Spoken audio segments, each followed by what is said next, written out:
ప్రార్థన చేసుకునేటి ఉదయకాల కొన్ని ప్రథమను ప్రారంభించుకునేటి ఉదయకాల సమయంలో హోషేయ గ్రంథం మొదటి అధ్యాయం మాట చదువుతున్నాం కనుక నేర్చుకుపోతున్నాం కనుక ప్రార్థన చేసుకునేటి ఉదయకాల కొన్ని ప్రథమను ప్రారంభించుకున్న ఈ రోజుతో మొదలుకొని మనం ప్రవక్తల గ్రంథాన్ని మనం మొదలు పెడుచుండగా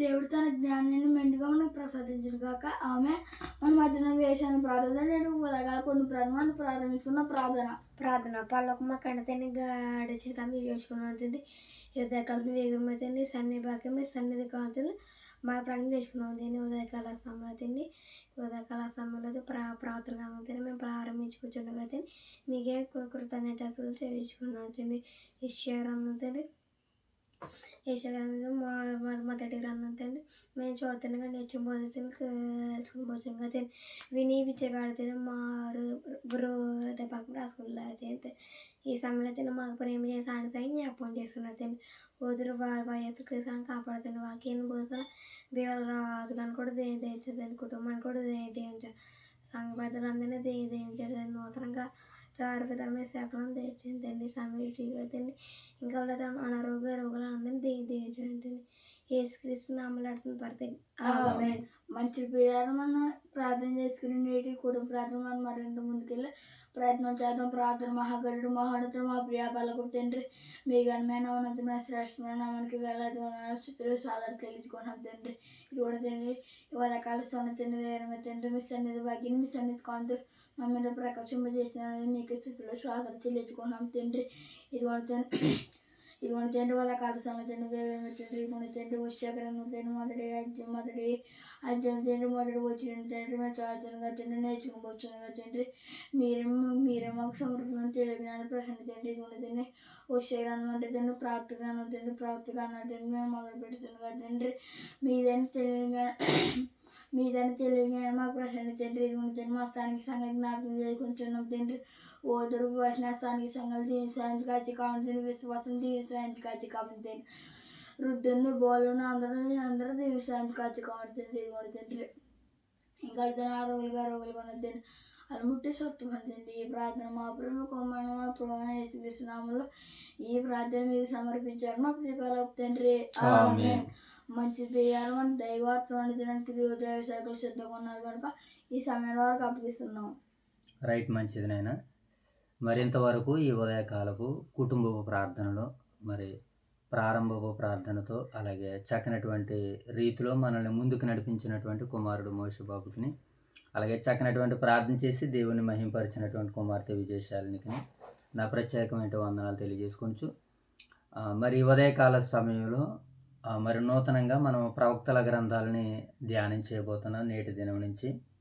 సో నిన్నటి కాల సమయం వరకు క్రొత్త నిబంధన గ్రంథంలో ఉన్నటువంటి అపోస్తుల కార్యాల నుంచి ప్రకటన గ్రంథం వరకు ఉదయకాలపు కుటుంబ ప్రార్థనలో కొన్ని ప్రకటన గ్రంథము అలాగే కొన్ని పత్రికలు అలాగే కొన్ని పుస్తకాల నుంచి మనం ధ్యానం చేస్తాం ఉదయకాల సమయంలో దేవుని యొక్క మహాకృపను బట్టి. అయితే ఇప్పుడు ఉదయకాల సమయంలో నూతన నిబంధన గ్రంథాన్ని పురస్కరించుకుని పాత నిబంధన గ్రంథంలో ప్రవక్తల గ్రంథాల దగ్గర నుంచి మనము దేవుని యొక్క ఆలోచనలు ఉద్దేశాలను అర్థం చేసుకోవడానికి ప్రయత్నం చేయాలని దేవుడు మనకి అనుగ్రహించిన ఈ చక్కటి ఆశీర్వాదాన్ని బట్టి నేను దేవత దేవుని స్తుతిస్తూ మహింపరుస్తున్నాను. సో మరి ఈ సమయంలో దేవుడు మనల్ని ప్రేమించి ఇచ్చినటువంటి ఈ చక్కటి సుందరమైనటువంటి సమయంలో మరి ప్రవక్తలు ఎక్కడి నుంచి మనకు ప్రారంభమవుతున్నారా అని అంటే దానియేలు గ్రంథం తదుపరి ఉన్నటువంటి హోషేయ గ్రంథం. హోషేయ ప్రవక్తల దగ్గర నుంచి పెద్ద ప్రవక్తలు అనమాట వీళ్ళందరూ కూడా. వీళ్ళ దగ్గర నుంచే మనకి దేవుని యొక్క సమాచారం ఇశ్రాయేలు ప్రజల పట్ల యోధా ప్రజల పట్ల ఏ రీతిగా ఉన్నదో వారు ప్రవక్తలు తెలియజేసినటువంటి సందేశాలను మనం వినబోతున్నాం. సో ప్రాముఖ్యంగా మరి ఈ రోజు నుంచి నూతనంగా మరి పాత నిబంధన గ్రంథంలో ఉన్నటువంటి ప్రవక్తల యొక్క జీవితాలను ఉదహరిస్తూ దేవుని ప్రజల్ని మరి ఆ ప్రవక్తలు ఎలా నడిపించడానికి ఇష్టపడ్డారో అలాగే ప్రవక్తల జీవితాల్లో ఆయన చిత్తాన్ని అనగా దేవుని చిత్తాన్ని ప్రవక్తలు ఎలా నెరవేర్చారో మనకు అర్థమవుతాయి. నేడు మీరు నేను కూడా సరైనటువంటి రీతిలో నడవడానికి దేవునిలో అవకాశం ఉన్నది. ఓకేనా? ఇక ప్రవక్తులు అంటే ఎవరనంటే దేవుని సందేశాలని ప్రజలకి వినిపించేవారు. ఎవరినైనా దేవుని సందేశాన్ని ప్రజలకు వినిపించేవారు. నేరుగా ప్రజలకు వినిపించకుండా మధ్యవర్తి రాజులు ఉన్నారు. రాజులకు ప్రకటించేవారు. ప్రవక్తలు వచ్చి రాజులు ప్రజలకు ప్రకటించేవారు. రాజులు కూడా ప్రవక్తలు కూడా కాదు, నేరుగా ఇంకో మాటలో చెప్పుకోవాలంటే యాజకులు ప్రజలకి. సో ప్రజలందరూ ఒకరినొకరు ఆ దేవుని మాటలతో హెచ్చరించుకోవడం, దేవుని యొక్క కమిట్మెంట్ మనకు కనబడుతూ ఉంటుంటుంది. ఇక్కడ హోషేయ గ్రంథం దగ్గరికి రాబోయేసరికి ఎలా ఉంది? డైరెక్ట్గా ప్రజలకే ఈయన వర్ణిస్తున్నాడా, లేదా ఈయన కాలంలో ఎవరెవరు రాజులుగా ఉన్నారో కూడా మనకు అర్థం చేసుకోవాలి. వారిని బట్టి మరి దేవుడు ఈ ప్రవక్త ద్వారాగా ఇశ్రాయేలు ప్రజలకు అందించబోతున్నటువంటి సందేశాలు ఏంటి, ఇలా మనం ఒక్కొక్కటి టూకీగా అర్థం చేసుకునేటువంటి ప్రయత్నాలు చేద్దాం. మొదటిగా ప్రవక్త ఎవరనంటే దేవుని సందేశాలను ప్రజలకి చేరవేసేవాడు, అందించేవాడు, తెలియజేసేవాడు. ఏమండి, దేవుని మాటలతో వారిని హెచ్చరించేవాడు, వారు తప్పు చేస్తే వారిని గద్దించేవాడు, వారిని శిక్షించేవాడు, దేవునిలో నిలబెట్టేటువంటి వాడు. ఉదాహరణకి రాజే తప్పు చేశాడు, దావీదు గారు. ఇప్పుడు ఎవరు వచ్చి ఆయన్ని బుద్ధి చెప్పారు, ఒక మాటలో చెప్పారు, గద్దించారు? నాతన ప్రవక్త వచ్చారు. రాజు తప్పు చేస్తే సో ప్రవక్త వచ్చి చెప్పాడు. సో ఇప్పుడు ఇలా ఉంది కదా. ఇప్పుడు ప్రజలు తప్పు చేశారు అనుకో, ఎవరు చెప్తారు? రాజు చెప్తారు. సో ఇలా ఈ కండిషన్ అనేటువంటిది అమలవుతున్నట్లుగా మనకు కనబడుతూ ఉంటుంది. ఇప్పుడు పాత నిబంధన గ్రంథంలో ప్రవక్తలు ఉన్నారు, మరి నూతన నిబంధన గ్రంథంలో ఎవరున్నారు? బోధకులు ఉన్నారు. బోధకులు ఎవరు? వీళ్ళు విశ్వాసంలో క్రీస్తులోనికి నిలబెట్టేవారే బోధకులు. సో బోధకుడా, నువ్వు ఎక్కడ కాపురం ఉంటున్నావు? రబ్బీ అని అడుగుతారు శిష్యులు ప్రభు అయిన యేసుక్రీస్తుల వారిని. ఆయన మంచి బోధకుడు అనమాట. సో అపోస్తుడైనటువంటి పౌలు గారు కూడా సంఘాలకి మంచి బోధకుడు ఆయన. సో ఇలా బోధకుల విధానం మనకి తెలియాలి, ప్రవక్తల విధానాలు తెలియాలి, రాజుల విధానాలు తెలియాలి. దీనిని అనుసరించి వీళ్ళ ముగ్గురు బోధించేది ఎవరికంటే ప్రజలకే. సో ఆ రోజు ఇన్ని రకాల విధాలుగా దేవుని మనసు మనకు కనబడుతుంది. ఇప్పుడు ఈ రోజు మనల్ని దేవుడు సంఘానికి ఎలా నిలబెట్టాడంటే కాపరులుగా, ఉపదేశకులుగా, బోధకులుగా, సువార్థికులుగా, పెద్దలుగా మనల్ని ఈరోజు సంఘంలో నిలబెట్టాడు దేవుడు. అంటే దేవుడు ఎన్ని ఆధిక్యతలు ఇచ్చాడో చూడండి మనకి. ప్రవక్తల దగ్గర నుంచి ఆ ప్రవక్తల స్థానాన్ని ఇచ్చాడు. ప్రవక్త అంటే భవిష్యత్తులో జరగబోయేటువంటి సంగతులను తెలియజేయడం. సో ఇది ప్రవక్తలకు ఉన్నటువంటి ఒక ప్రాముఖ్యమైనటువంటి విధానం.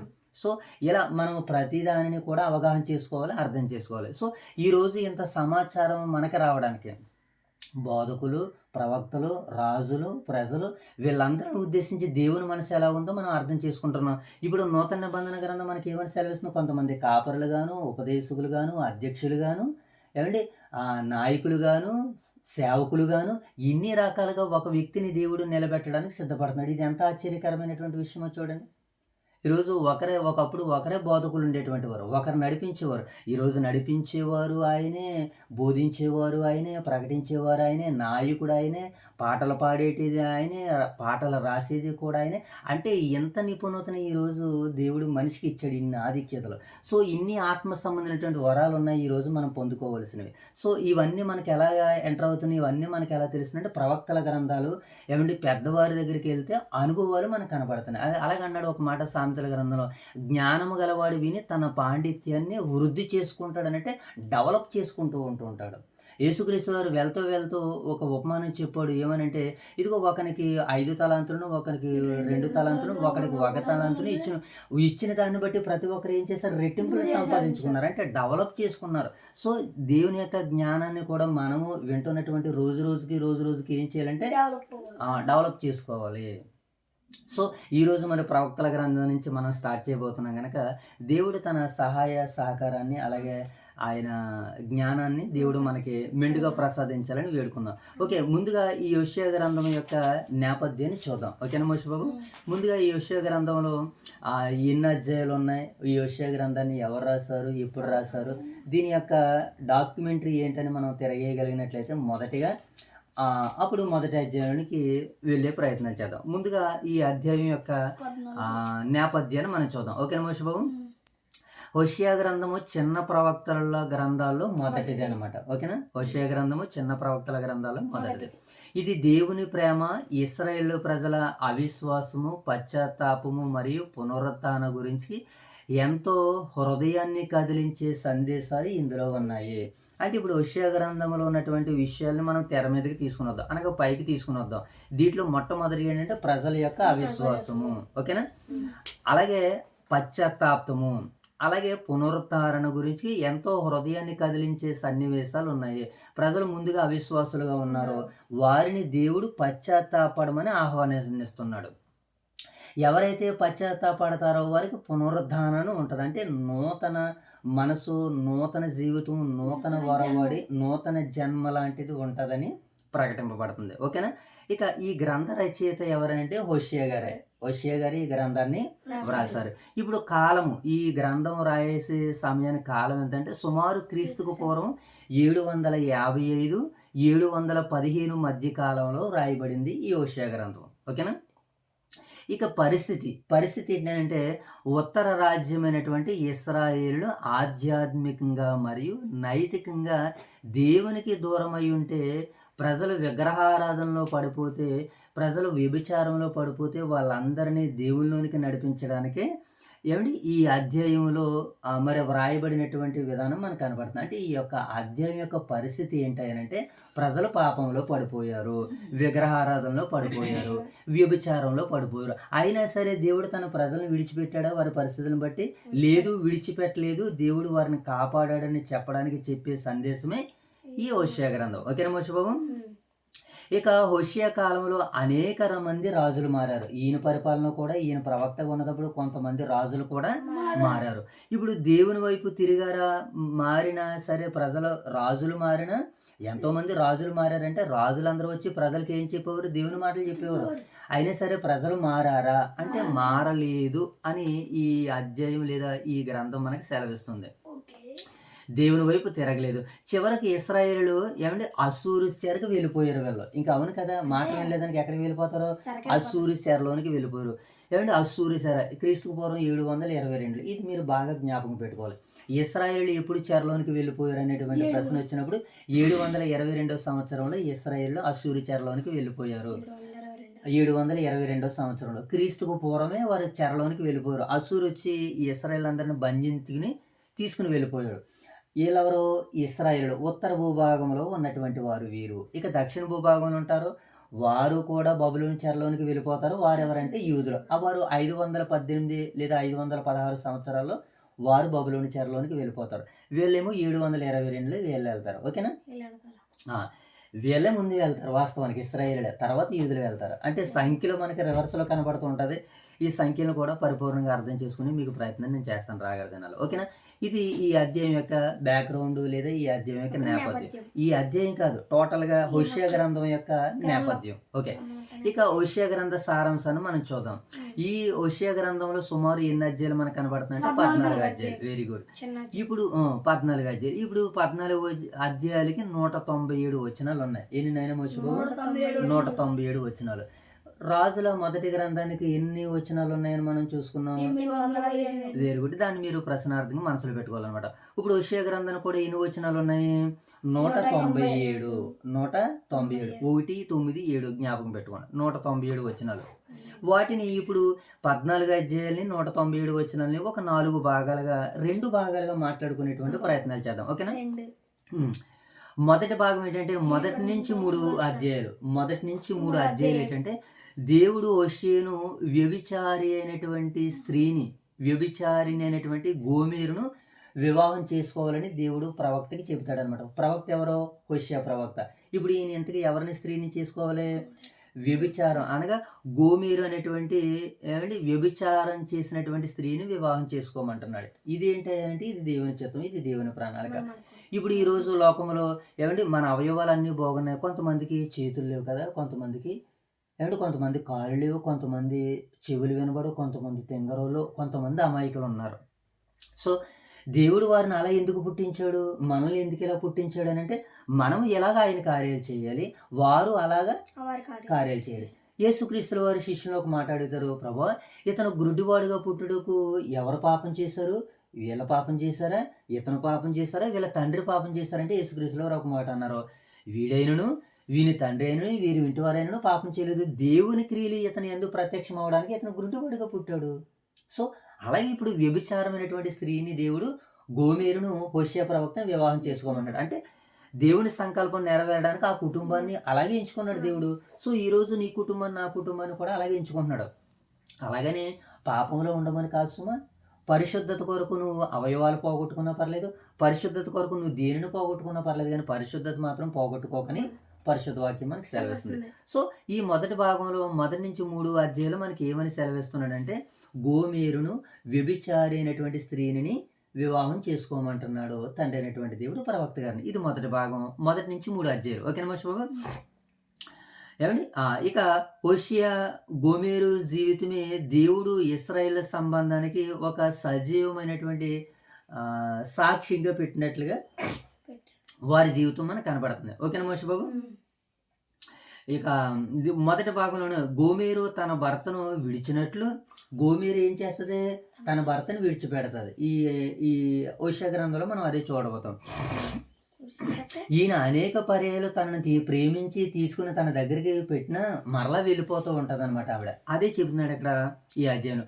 గోమేరు తన భర్తను విడిచినట్లు ఇశ్రాయేలు దేవుని విడిచి విగ్రహారాధనకి వెళ్ళిపోయారు. దేవుని ప్రజలు దేవుణ్ణి ఎలాగైతే విడిచి వెళ్ళిపోయారో గోమేరు తన భర్తను కూడా అలా విడిచి వెళ్ళిపోయిందని ఇది మరి దేవుడు చెబుతున్నట్లుగా మనకు కనపడుతుంది. ఓకేనా మోషే బాబు? అయినప్పటికీ హోషేయ ఆమెను తిరిగి కొనుక్కుని ప్రేమించినట్లు. ఈవిడ ఏం చేస్తాడు, కొనుక్కుని మరలా ఏం చేస్తాడు, ప్రేమిస్తాడు, తను శిక్షించడు. అలాగే దేవుడు కూడా తన ప్రజలను తిరిగి స్వీకరించడానికి సిద్ధంగా ఉన్నాడని ఈ భాగాలు మనకి సెలవిస్తున్నాయి. ఓకేనా? ఈ భాగాలు మనకి ఇది సారాంశంలో మొదటి భాగం. ఇక రెండో భాగాన్ని మనం చూద్దాం. రెండో భాగం 4-14 అధ్యాయులు. ఎట్నైనా 4-14 అధ్యాయులు. ఇశ్రాయేలు చేసినటువంటి పాపాన్ని దేవుడు ఖండించాడు. ఏం చేశాడు? యాజకులు, నాయకులు, ప్రజలు అందరూ తప్పుదోవ పట్టారు. దేవుడు తీర్పు ప్రకటించినప్పటికీ పశ్చాత్తాపడకపోతే క్షమించి దేవుడు తీర్పును ప్రకటించినప్పటికీ, దేవుడు తన ప్రజలకు తీర్పు ప్రకటించినప్పటికీ తీర్పుతోనే మనిషి జీవితం అయిపోలేదండి. తీర్పు తర్వాత పశ్చాత్తాపం కూడా ఉంది.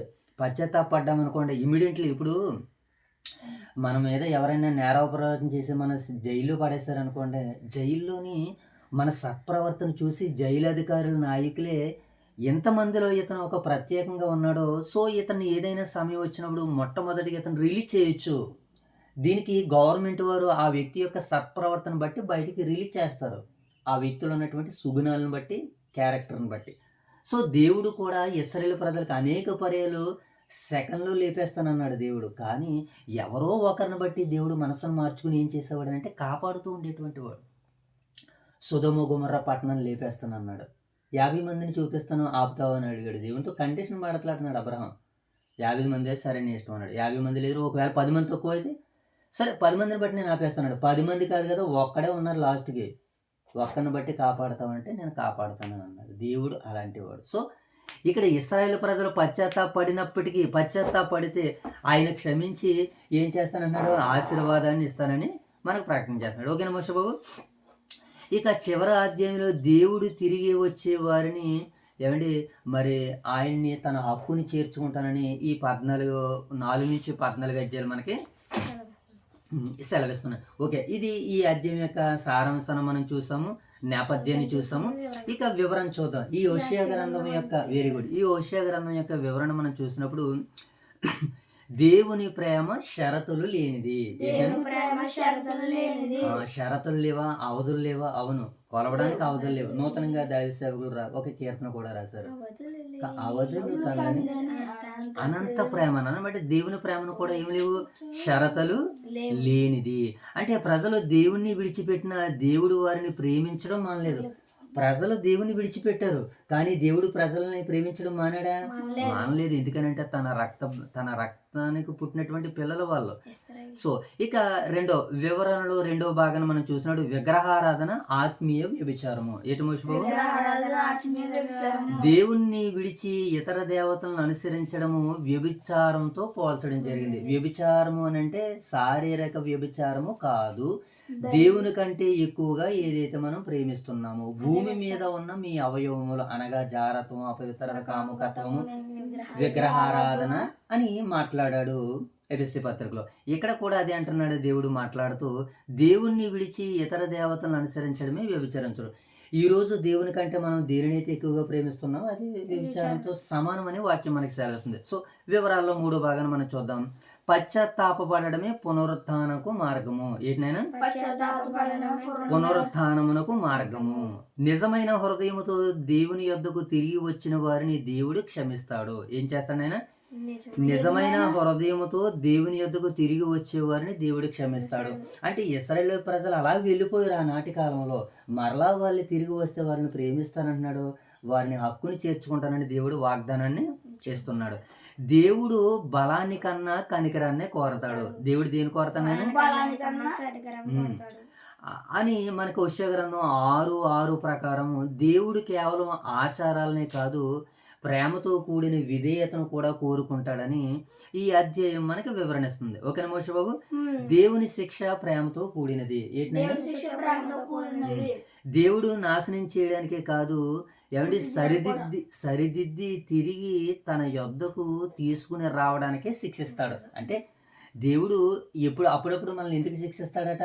తిరిగి తన దగ్గరికి నేర్చుకోవడానికే, తిరిగి తన హక్కుని చేర్చుకోవడానికే దేవుడు మనల్ని శిక్షిస్తాడని ఈ అధ్యాయాలు మనకి సెలవిస్తున్నాయి. ఓకేనా మోషే బాబు?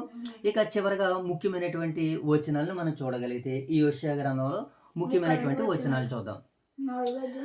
హోషేయ గ్రంథం 4:6లో నా జనులు జ్ఞానము లేనందున నా ప్రజలు నాశనం అయిపోతున్నారు.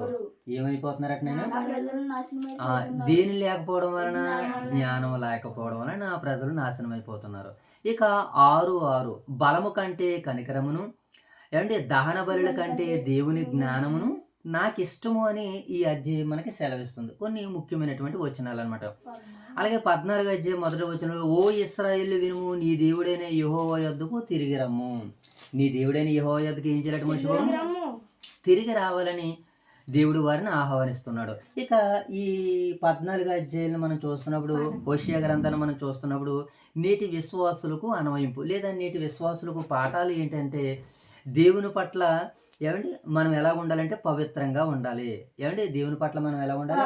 విశ్వాస పవిత్రంగా ఉండాలి. ఓకేనా? ఏమండి బాహ్య ఆరాధన కంటే హృదయపూర్వక విధేయత ముఖ్యమని ఈ అధ్యాయాలు మనకి హోషేయ గ్రంథం మనకి సెలవిస్తుంది. పాపము దేవునితో ఉన్న సంబంధాన్ని దెబ్బతీస్తుంది. పాపము నిజమైన పశ్చాత్తాపానికి దేవుడు ఎల్లప్పుడూ స్పందిస్తాడు. నిజమైన పశ్చాత్తాపానికి దేవుడు ఎల్లప్పుడూ స్పందిస్తాడు. దేవుని ప్రేమ మన వైఫల్యాల కంటే గొప్పది. అంటే దేవుని ప్రేమ మన బలహీనతల కంటే, మన సమస్యల కంటే, మన ఇబ్బందుల కంటే గొప్పది కనుక దేవుని ప్రేమను మనం చూడాలని ఈ హోషేయ గ్రంథం మనకు సెలవిస్తుంది. ఒక వాక్యంలో హోషేయ గ్రంథాన్ని మనం వివరించాలి అని అనుకుంటే, ప్రేమతో పిలిచే దేవుని స్వరాన్ని విని ఏం చేయాలన్నా? ప్రేమతో పిలిచే దేవుని స్వరాన్ని విని పశ్చాత్తాపంతో ఆయన యొద్దకు తిరిగి వచ్చిన వారిని ఆయన క్షమించి ఆయన వారిని నూతన పరుస్తాడు, పునరుద్ధాన పరుస్తాడని ఈ హోషేయ గ్రంథం మనకి సెలవిస్తుంది. ఓకేనా? ఇదంతా హోషేయ గ్రంథం యొక్క నేపథ్యము, సారాంశము, వివరణ, కొద్దిపాటి సందేశాన్ని మనం చూసాం. సో ఇప్పుడు మొదటి అధ్యాయంలోనికి ఎంటర్ అవుదాం. ఓకేనా? సో మొదటి అధ్యాయంలోనికి మనం ఎంటర్ అయ్యి త్వరగా 10 నిమిషాల్లో పూర్తి చేసుకునేటువంటి ప్రయత్నాలు చేద్దాం. ఓకేనా మోషే బాబు? సో ఇప్పుడు హోషేయ గ్రంథం యొక్క మొదటి అధ్యాయం యొక్క నేపథ్యాన్ని మనం చూద్దాం. ఓకేనా? ఈ అధ్యాయంలో దేవుడు హోషేయ ప్రవక్తను పిలిచి ఏమండి ఈ అధ్యాయంలో మొదటి అధ్యాయంలో హోషేయ ప్రవక్తను పిలిపించినటువంటి విధానంతో ప్రారంభమవుతుంది. సో ఇప్పుడు ఉత్తర రాజ్యమైనటువంటి ఇశ్రాయేలులు దేవునికి దూరమై విగ్రహారాధనలో మునిగిపోయారు. ఇప్పుడు ప్రజల అవిశ్వాసాన్ని స్పష్టంగా చూపించడానికి దేవుడు హోషేయ జీవితాన్ని ఒక సజీవమైన బోధనగా ఉపయోగిస్తున్నాడు.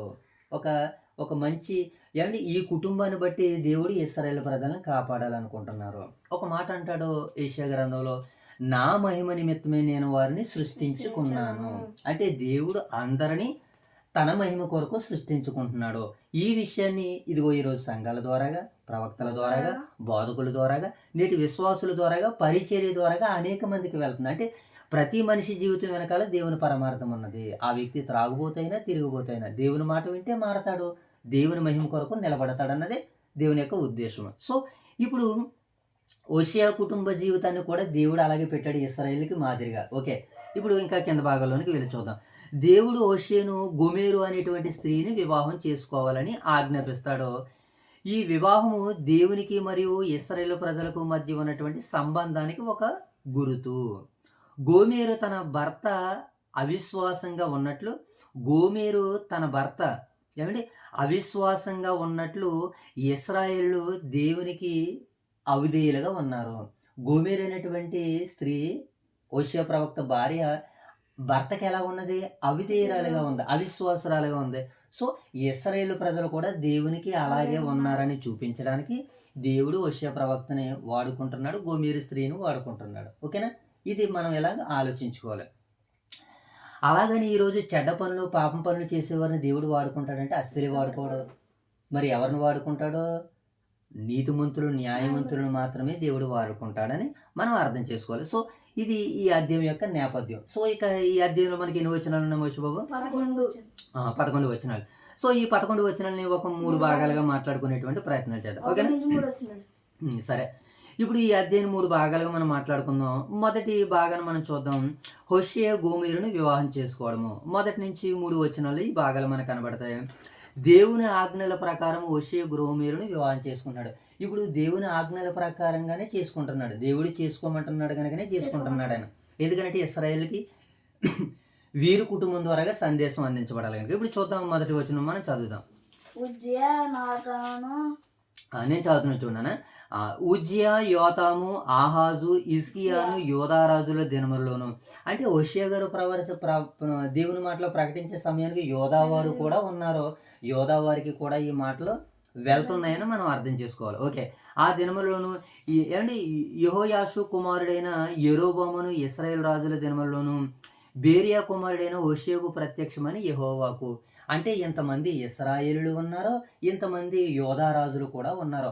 ఆ సమయంలో దేవుడు మరలా హోషేయ ప్రవక్తను ఎంచుకున్నాడు. ఏంటి, ఇంతమంది రాజులు ఉన్నారు కదా, ఇశ్రాయేల్లో రాజులు ఉన్నారు, యోధాలో రాజులు ఉన్నారు, ఇక వాళ్ళు కూడా సరిపోగా మరలా హోషేయ ప్రవక్తను ఎందుకు నిర్ణయించుకోవాలి? అవును, దేవుడు తన ఉద్దేశాలను ఎంపిక చేసుకోవడానికి, ఏర్పాటు చేసుకోవడానికి, ప్రకటించడానికి ఎక్కడో నారుమూలలో ఉన్న వారిని కూడా ఎన్నుకుంటాడు, దేవుడు ఏర్పరచుకుంటాడు. నేనే చేయాలి కదా, నా ద్వారాగా పరిపూర్ణం అవుతుందని అనుకోవడానికి అది అవివేకం అవుతుంది. దేవుని యొక్క వివేకం ఏమిటయ్యానంటే దేవుడు ఎవరినైనా వాడుకుంటాడని చెప్పడానికి ఇది ఒక ఎగ్జాంపుల్గా మనకు కనపడుతుంది. సో ఇక ముందు భాగాల్లోనికి వెళ్ళిపోదాం. ఏమంటే హోషేయకు ప్రత్యక్షమైన యెహోవా వాక్కు. మొదట యెహోవా హోషేయ ద్వారా ఈ మాట సెలవిచ్చుచుండెను. జనులు యెహోవాని విసర్జించి బహుగా వ్యభిచరించుచున్నారు కనుక నీవు పోయి వ్యభిచారం చేయి స్త్రీని పెండ్లాడి వ్యభిచారం వలన పుట్టిన పిల్లలను తీసుకునమని ఆయన హోషేయకు ఆజ్ఞ ఇచ్చును. వ్యభిచారం చేసినటువంటి స్త్రీని వివాహం చేసుకోమన్నాడు, పిల్లలు పుడితే ఆ పిల్లలను కూడా తీసుకోమన్నాడు, నా దగ్గరికి తీసుకునిరా అని ఆయన దేవుడు హోషేయకి ఆజ్ఞాపించాడు. ఇప్పుడు ఆయన ఏం చేశాడో చూడండి, 3వ వచనం. కాబట్టి వెరీ గుడ్. కాబట్టి అతడు పోయి దిద్లాయిము కుమార్తెను గోమెరును పెండ్లి చేసుకొనెను. ఆమె గర్భవతి, అతనికి ఒక కుమారుని కనగా. అంటే వివాహం దేవుడు చెప్పాడు, చెప్పింది చెప్పినట్లుగా చేస్తున్నాడు. సో నువ్వు నేను ఆయన చెప్పింది చెప్పినట్టుగానే చెయ్యాలి, వేరే ప్రశ్నించడానికి అవకాశము లేదు అని మనం అర్థం చేసుకోవాలి. ఇది సారాంశంలో మొదటి భాగం. ఇక రెండో భాగాన్ని మనం చూద్దాం. ఏమంటే 3 పిల్లల జననము మరియు వారి పేర్లు. ఏంటనైనా 3 పిల్లల జననము వారి పేర్లు 4 నుంచి 9 వచనాల్లో మనకు కనబడతాయి. వారిలో మొదటి వారు ఎవరంటే యెజ్రెయేలు. ఎవరినైనా ఇశ్రాయేల్ మీద తీర్పుకు సూచనగా ఈ కుమారుడు ఉన్నాడని మనం అర్థం చేసుకోవాలి. ఇక రెండోది లో రోహాము. ఎవరినైనా లో రోహాము అనగా కనికరము పొందినది. ఏంటనైనా దేవుని కనికరము తొలగిపోవునట్లు, దేవుని కనికరము తొలగిపోవునట్లు సూచనగా ఈ కుమారుడు పుట్టాడు, రెండో కుమారుడు. ఓకేనా. ఇక 3వ కుమారుడు లో అమ్మి. ఏంటనైనా నా ప్రజలు కాదు, దేవునితో సంబంధం విచ్ఛిన్నమైనటువంటి స్థితిని సూచిస్తుంది. నా పిల్లలు కాదని చెప్పడానికి, ఏమండి నాకు కనికరము లేదని చెప్పడానికి, ఇశ్రాయేల్ ప్రజల మీదకి తీర్పు వస్తుందని చెప్పడానికి వీళ్ళ 3 దేవుడు వాడుకుంటున్నట్లుగా మనకు కనబడుతుందని హోషేయ గ్రంథము మొదటి అధ్యాయము సారాంశంలో 2వ భాగం మనకి సెలవిస్తుంది. ఓకేనా? దీనికి సంబంధించినటువంటి లేఖన భాగాలు చదువుదాం. 4-9 వచనాలు చదువునా. యెహోవా అతనితో యెహోవా అతనితో ఎలాగూ సెలవిచ్చెను. ఇతనికి యెజ్రాయేలు అని పేరు పెట్టుము. యెజ్రాయేలులో యెహోవా ఇంటి వారు కలుగు చేసుకొనిన రక్త దోషమును బట్టి ఇంకా కొంతకాలమునకు నేను వారిని శిక్షించుతును. ఇశ్రాయేలు వారికి రాజ్యదండం ఉండకుండా తీసివేతును. ఇప్పుడు 722లో అశ్షూరు చెరలోనికి వెళ్ళిపోతారని అనుకుంటాను కదా. ఇశ్రాయేలుకి రాజదండం లేదు. రాజదండం అని అనగానే దేవుని యొక్క ఆదరణ, దేవుని యొక్క కాపుదల, దేవుని యొక్క భద్రత, ఆ రాజదండము. ఎస్తేరు వెళ్తుంది రాజు దగ్గరికి. రాజదండం ఎవరి వైపుని చూపిస్తాడో, రాజదండం ఆమె వైపుని చూపిస్తున్నట్లుగా మనకు అర్థం. సో ఇశ్రాయేలుకి రాజదండం నేను తీసేస్తాను అంటున్నాడు. వాళ్ళకి తీసేయగానే అశ్షూరు చెరలోనికి వెళ్ళిపోరు. కింద మాట చదువునాను. రాజదండము ఆయనలో నుంచి తీసివేసాను. ఆ దినమున నేను యెజ్రెయేలు లోయలో ఇశ్రాయేలు వారు విల్లును విరుతును. అండ్ పిమ్మట ఆమె మరలా గర్భవతి కుమార్తెను కనగా యెహోవా అతనికి సెలవిచ్చినది ఏమనగా దీనికి లోరుహామా అనగా జాలి నొందనదని పేరు పెట్టుము. ఇక మీదట నేను ఇశ్రాయేలు వారిని క్షమించను, వారి ఎడల జాలి పడనని చెప్పడానికి 2వ కుమారుడికి సూచనగా మనకు కనబడుతుంది. కుమార్తెను అనమాట.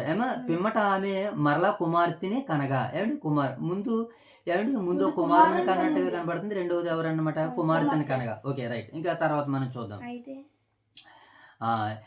అనగా జాలి నొందనదని పేరు పెట్టిన. ఇక మీదట నేను ఇశ్రాయేలు వారిని క్షమించిన వారి ఎడల జాలిపడను. అయితే యోధా వారి ఎడల జాలిపడి, అంటే ఇశ్రాయేలు ఎడల జాలిపడిన అంటున్నాడు, యోధా వారి ఎడల నేను జాలిపడి విల్లు, ఖడ్గము, యుద్ధము, గుర్రములు, రౌతులు అను వారి చేత కాక తమ దేవుడైన యెహోవా చేతనే వారిని శిక్షింతును.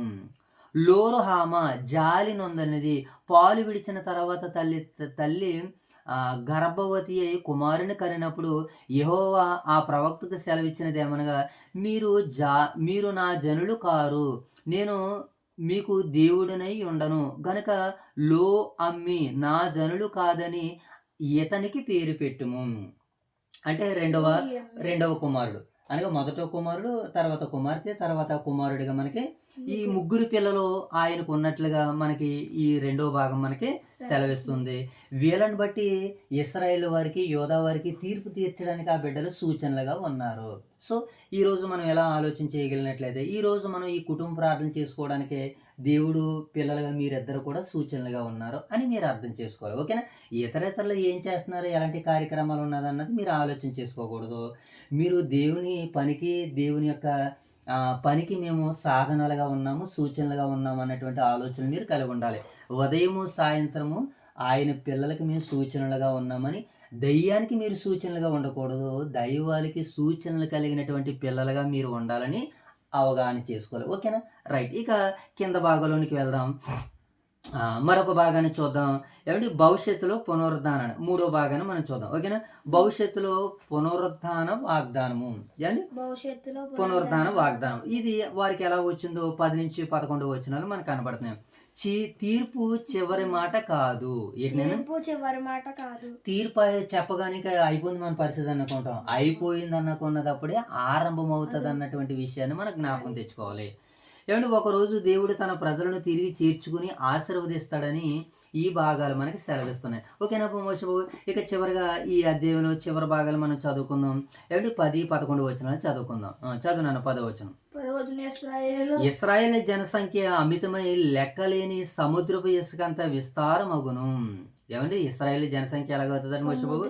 సముద్రపు ఇసుక లేనంత విస్తారమగును. ఏ స్థలమందు మీరు నా జనులు కారన్న మాట నా జనులు వారితో చెప్పుదురో ఆ స్థలముననే మీరు జీవము గల దేవుని కుమారులై ఉన్నారని వారితో చెప్పుదును. ఏ స్థలంలో అయితే నా పిల్లలను కాదన్నాను, మరలా నా పిల్లలని నేను చెప్పుకుంటాను అంటున్నాడు దేవుడు. అంత గొప్పవాడండి. తన పిల్లల పట్ల కనికరమ కలిగినటువంటి వాడు. ఇక్కడ చెప్తున్నాడు, యోధా వారును ఇశ్రాయేలు వారును ఏకముగా కూడుకుని తమ పైన ఒకరిని ప్రధానిగా నియమించుకుని తామున్న దేశం నుండి బయలుదేరుదురు. ఆ యెజ్రెయేలు దినము మహా ప్రభావము గల దినముగా ఉండును అని ఈ మొదటి భాగంలో లేదా ఈ సారాంశంలో మనకి ఈ భాగాల ద్వారాగా దేవుడు అందిస్తున్నటువంటి సందేశము. ఏ స్థలంలో అయితే తన పిల్లలు కాదని తీసేశాడో, ఏమండి మరలా అదే స్థలంలో తన పిల్లలుగా స్వీకరిస్తానంటున్నాడో, ఎందుకు నిరూపించుకుంటానన్నాడు? వీళ్ళ ప్రవర్తన మార్చుకుంటే, వీళ్ళ పశ్చాత్తాపడితే, అవును నేను నీ మీద తప్పు ఒకటి మోపవలసి ఉన్నది.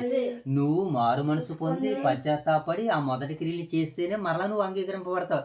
లేకపోతే దీపస్తంభం నుంచి నేను తోసేస్తాను, నువ్వు నిత్యాగ్నిదండానికి వెళ్ళిపోతుంది. అని మనం ప్రకటన గ్రంథంలో విన్నటువంటి హెచ్చరికలు, అదే హెచ్చరికలు కూడా, అదే ప్రేమ కూడా ఇక్కడ కనబడుతుంది. ఓకేనా?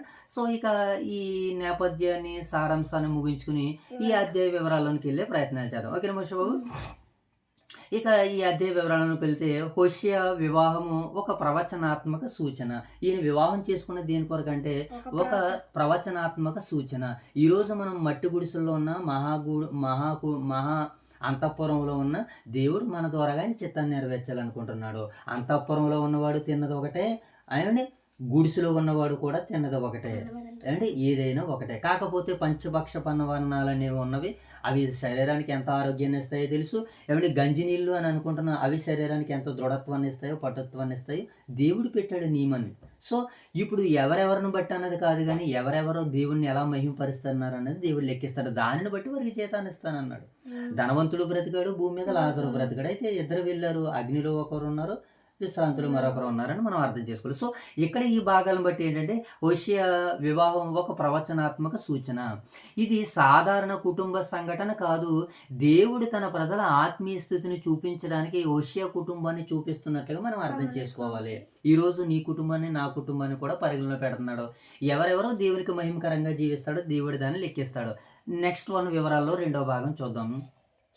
పిల్లల పేర్లలో దేవుని సందేశం ఉన్నది. పిల్లల పేరులో దేవుని సందేశం ఉన్నది. యజ్రాయేలు అనగా పాపానికి తీర్పు ఉందని తెలియజేస్తుంది. ఇజ్రాయేల్ అనగా పాపానికి తీర్పు ఉందని నిరూపిస్తుంది. లో రోహాము కనికరాన్ని నిరాకరించిన వారు తీర్పును ఏమండి పొందుతారు అని ఈ రెండో పేరుకు సూచన.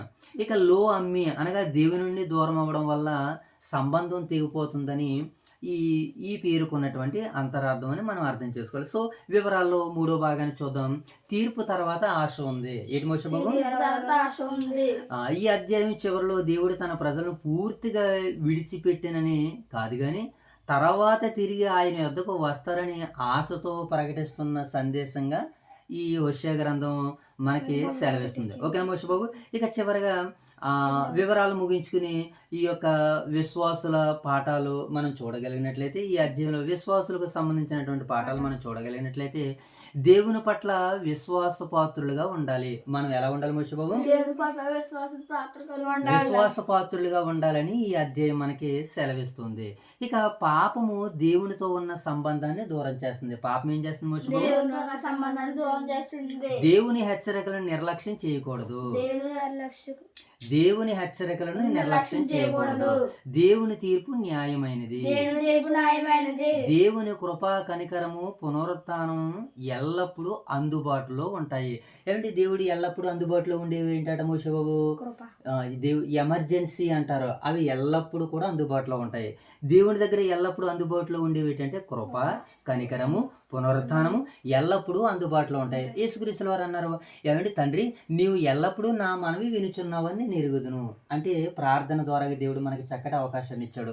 ఎప్పుడైనా నీకు సమస్య వచ్చినప్పుడు, భయం వచ్చినప్పుడు, ఆందోళన వచ్చినప్పుడు, దిగులు వచ్చినప్పుడు, నిరుత్సాహం వచ్చినప్పుడు మోకరించి ప్రార్థన చేయి.